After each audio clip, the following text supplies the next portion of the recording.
प्रणाम, नमस्कार, हर हर महादेव। आप लोग सभी स्वस्थ होंगे और परिवार सहित। आज मैं आप लोगों के सामने ज्योतिष में तृतीय भाव पर, कुंडली का जो तृतीय भाव होता है, प्रथम लगन, द्वितीय, हमने दोनों पे बात कर ली है। आज हम तृतीय भाव पर बात करेंगे कुंडली पर, कि कुंडली में तृतीय भाव कितना प्रभावशाली रहता है, उससे क्या क्या देखना चाहिए। वस्तुतः आज हम ये विचार जरूर करेंगे कि कुंडली के जो भाव हैं, उन भावों का अपना जो प्रभाव है वो कैसा कैसा रहता है। तो आप लोगों के प्रश्नों का मुझे इंतजार रहेगा। इस वीडियो को आपने शेयर करना है, फॉलो करना है, लाइक करना है, कमेंट्स करने हैं, अधिक से अधिक लोगों के पास पहुंचे। कुछ हो सकता है कुछ गलतियां मेरे से हो जाएं, तो फिर भी आपको कमेंट्स करना है कि वही यहाँ पर सुधारें। तो आज हम तृतीय भाव पर चलते हैं। तृतीय भाव कुंडली का क्या क्या कहता है। तो तृतीय भाव के बारे में शास्त्रकारों ने कहा है, जातकाभरणम में उसके स्पष्ट उल्लेख में लिखा है, सहोदराणाम अथ किंकिराणाम पराक्रमाणाम उपजीविनाम चह विचारणाम जातक शास्त्र शस्त्र विधि। शास्त्र भी और शस्त्र भी का ज्ञान। तृतीयाम भावम विनमेय कार्य सहोदराणाम अथ किंकिराणाम। किंकर मतलब समझ लो नौकर, सहोदर अपने से भाई बहनों के बारे में, पराक्रमाणाम उपजीविनानाम, पराक्रम, हमारा पराक्रम, हम पराक्रम जो दिखाएं तो अपनी जीविका के लिए क्या पराक्रम हमारा हो सकता है। और जातका नाम विचारणीय, जातक के लिए क्या विचारणीय है, विशेष शास्त्र और शस्त्र। तो शास्त्र और शस्त्र पराक्रम का भाव है, तो पराक्रम से ही इसको देखा जाता है। विशेषकर बहुत चीजें हैं। वैसे इस भाव का नाम सहज है। सहज, आप इस भाव से समझ सकते हैं सहज। तो सहज का मतलब होता है जो हमें जन्मजात मिलता है। कुछ कार्य क्षमताएं हमारे अंदर ऐसी होती हैं जो गॉड गिफ्टेड होती है। कुछ कलाएं हमारे अंदर, कुछ कौशल हमारे अंदर ऐसा होता है जो गॉड गिफ्टेड होता है, भगवान की तरफ से हमें जो मिलता है। क्योंकि निष्क्रिय जीवन किसी का नहीं है, कुछ न कुछ भगवान ऊपर से कुछ न कुछ दैविक कृपा हम पे रखते हैं। तो सहज इस भाव का नाम है। सहज, सहजता से जो हम कर लेते हैं, जिसमें बहुत मेहनत करने की जरूरत नहीं पड़ती। तो सामर्थ्य, पराक्रम, साहस, मित्र, यात्राएं, बहुत बड़ी नहीं, छोटी छोटी यात्राएं, गला, कान, हाथ, पैर, श्वास की नली, लेखन कार्य, धैर्य, वृत्ति, दत्तकता। क्या आपको किसी ने गोद लिया है या फिर आप किसी को गोद लेंगे, ये दोनों ही। शारीरिक बल, ताकत जो शरीर में होती है। नौकर, महान कार्य, कुल की स्थितियां, घर में जो स्थितियां हैं, कुल की स्थितियां, धन संपत्ति, भाई बहनों में धन संपत्ति का विभाजन, बौद्धिक क्षमता, दिमाग कितना तेज है, दूसरों को कष्ट पहुंचाने का जो बुद्धि है वो यहीं से आती है, पराक्रम से आती है। रिस्क लेना, चलो भाई करते हैं, ये जो भावना होती है, पड़ोसियों से संबंध, तो ये भाव सहज भाव से आते हैं। इसको सहज भाव कहते हैं। वो कहते हैं पराक्रम भाव कहते हैं, सहज कहते हैं भाई बहनों का, भाई घर कहते हैं, पराक्रम कहते हैं। तो इस भाव में विशेषकर जो देखा जाता है सहजता। सहजता का मतलब है कि हम कितनी सरलता से वो चीज कर सकते हैं। और बहुत अच्छा विषय, देखो कुंडली अपने आप में वैसे ही बता देती है, अगर हम बहुत गूढ़ता से देखें समझें। जो ज्योतिष पढ़ने वाले भाई लोग हैं उन लोगों के लिए बहुत उपयोगी जो ये वीडियो मैं बना रहा हूँ 1 महीने से, ये जो ज्योतिष सीखने वाले नए हमारे भाई बहन हैं उन लोगों के लिए बहुत उपयोगी है, बहुत ही ज्यादा उपयोगी। तो इसमें ये भाव हम देखते हैं। तो विशेषतः पराक्रम का, सहजता से जो हमारे अंदर गुण होते हैं उन गुणों को हम कैसे निखारें, ये तृतीय भाव से देखा जाता है। आप लोगों ने जब या हम लोगों ने जब इंटर किया होता है तो इंटर करने के बाद कोर्स होते हैं हमारे जीवन में कि हम ये कोर्स करेंगे वो कोर्स करेंगे। तो एक विषय उसमें ये भी आता है कि क्या हम ऐसा कोर्स करें जो सहजता से हमारे अंदर हो, मतलब जिसमें हम पहले से ही प्रवीण हो, बस उसको निखारना है, उसको तराशना है। आप पहले से उस बुद्धि में हो, उस लायक पहले से ही हो, बस हमें उस लायक, उसमें हमें, हमारे पास वो तलवार पहले से ही है, बस हमें उसको पहना करना है, धार देनी है और थोड़ा बहुत उसका अभ्यास, नियमित एक अभ्यास जो बनाना है वो करना है। अभ्यास का घर भी इसको कहा जाता है, पराक्रम घर को अभ्यास का घर भी कहते हैं, शास्त्र का भी और शस्त्र का भी। आप शास्त्र में कितने प्रवीण होंगे यहीं से देखा जाएगा, आप शास्त्र में कितने प्रवीण होंगे यहीं से देखा जाएगा। आप नैसर्गिक विद्याएं, जो आप विद्याएं प्राप्त कर रहे हो, शास्त्र की, आजीविका की या किसी भी चीज की, ये सब यहीं से देखे जाते हैं।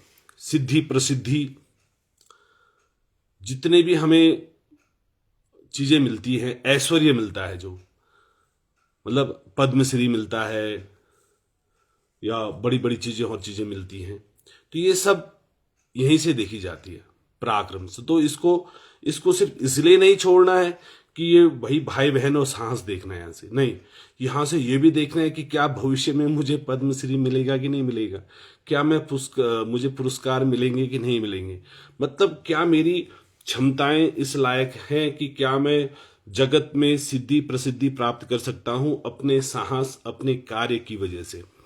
उस कार्य का नाम है सहज। सहज मतलब सरलता से। सहज का अर्थ है कि जो पहले से ही हमारे अंदर है, कुछ सेंस हमारे अंदर होते हैं, सेंसर पहले से ही फिट होते हैं, ऊपर वाले ने जो दिए रहते हैं। वीरता, पराक्रम की भावना, मैं कर सकता हूं, ये वाली जो भावनाएं हैं ये यहीं से मिलती हैं। तो चलो आज ग्रहों का देखते हैं कि सूर्य यहां पर क्या प्रभाव डालता है, सारे ग्रह यहां पर क्या प्रभाव डालते हैं। तो पहला सूर्य को देखते हैं। तो सूर्य जो प्रभाव डालता है, आत्मविश्वास व्यक्ति का बढ़ जाता है, बुद्धि का बहुत तेज होता है, क्विक निर्णय, यहां से निर्णय लेने की क्षमता, याद रखना यहां से निर्णय लेने की क्षमता भी आती है। तेज बुद्धि, प्रशासनिक कार्यों में जो अधिकारी लोग होते हैं, बड़े बड़े अधिकारी, हम कह सकते हैं विपिन डोभाल जी, अजीत डोभाल जी, जो इतने बड़े बड़े NSA हमारे गढ़वाल के, तो इतने बड़े निर्णय वो ले लेते हैं। तो ये सूर्य से ही देखा जाता है कि सूर्य इसका क्या प्रभाव डाल रहा है। और अगर खराब हो सूर्य, वहां पर सिंह राशि का ना हो, मेष राशि का ना हो और शत्रु राशि का हो, तो वहां पर जाके इन सब चीजों से पीड़ित होकर वो आलसी हो जाता है आदमी, और वो बुद्धि तो है पर वो करना नहीं चाहता। होता नहीं कि आपके पास सामर्थ्य तो है पर आप कहते छोड़ यार, कौन मेहनत करेगा, कौन नहीं करेगा, किसको आगे जाना है, सीमित जीवन जियो। तो ये यहीं से देखा जाता है। तो चंद्रमा से मानसिक शांति भी देखी जाती है। चंद्रमा से मानसिक शांति, सुख, समृद्धि, अच्छी भावनाएं, दया, दया भी यहीं से आती है। तृतीय घर ही दया का प्रभाव रखता है। दया, धर्म, इसका अपोजिट धर्म है। तो यहां से दया देखनी है। तो दया का भाव और पराक्रम, आपके पास साहस है, आपके पास बल है, पर बल की प्रशंसा तभी होती है जब उस बल में दया हो, क्षमा करने की भावनाएं भी, क्षमा भी यहीं से देखा जाता है, दया। तो मंगल से साहस, पराक्रमी, भूमि, संपत्ति, ये चीजें देखते हैं, भाई बहनों का देखते हैं। और अशुभ हो तो दुर्घटना लग जाती है, पैरों का, हाथों का, कंधे, ये भी, यहाँ गले के नीचे, यहाँ गले में जो कर्क रोग होता है जिसे हम कैंसर आदि बोलते हैं, इसी भाव से देखते हैं लोग। बुद्धि, बुद्ध से जो है बुद्धि का विकास देखते हैं। बुद्धि, व्यापार, वाणी, कौशल की वृद्धि, बुद्धि के द्वारा कौशल की वृद्धि। कौशल जो वो होता है कि जो हम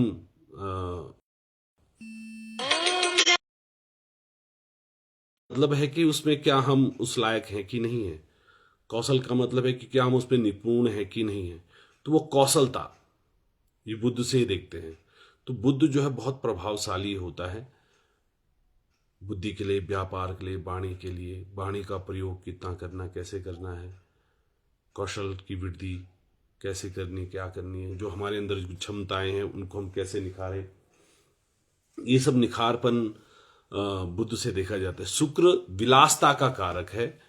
प्रेम, प्रेम भी यहीं से देखते हैं, हमें किससे प्रेम है, कितना प्रेम है, क्या हम उस प्रेम को कर पाएंगे, क्या हम धन से प्रेम करते हैं, मकान से करते हैं, क्या अपनी धर्मपत्नी से करते हैं, क्या बच्चों से करते हैं, भाई बंधों से करते हैं, नहीं करते हैं, ये सब यहीं से देखा जाता है। वैवाहिक सुख, क्या हम पति पत्नी के सुख को भोग पाएंगे कि नहीं भोग पाएंगे।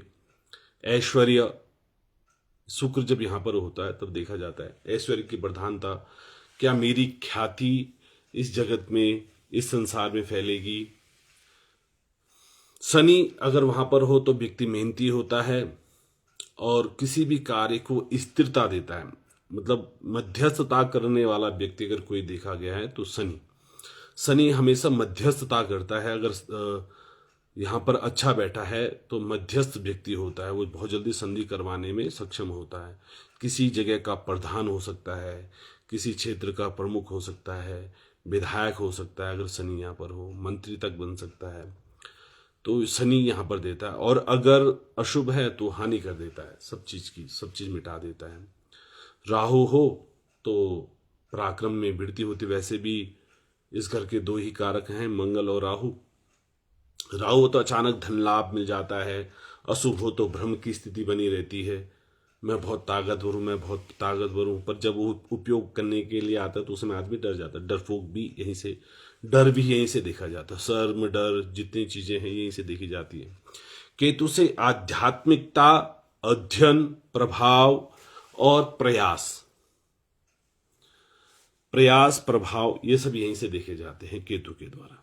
तो सहज भाव मतलब आप लगाइए कि लगन द्वितीय, और पहला हूं मैं लगन, द्वितीय मेरा कुटुंब, तृतीय उस कुटुंब को पालन पोषण करने के लिए मेरी सारी एनर्जी, प्रभाव। शरीर के लिए हम धन कमाएंगे, शरीर की ही वजह से कुटुंब है, द्वितीय घर। और उस धन और परिवार को बचाने के लिए हम सारा पराक्रम लगाएंगे और उस पराक्रम का प्रतिफल हमें मिलेगा सुख, चौथा घर।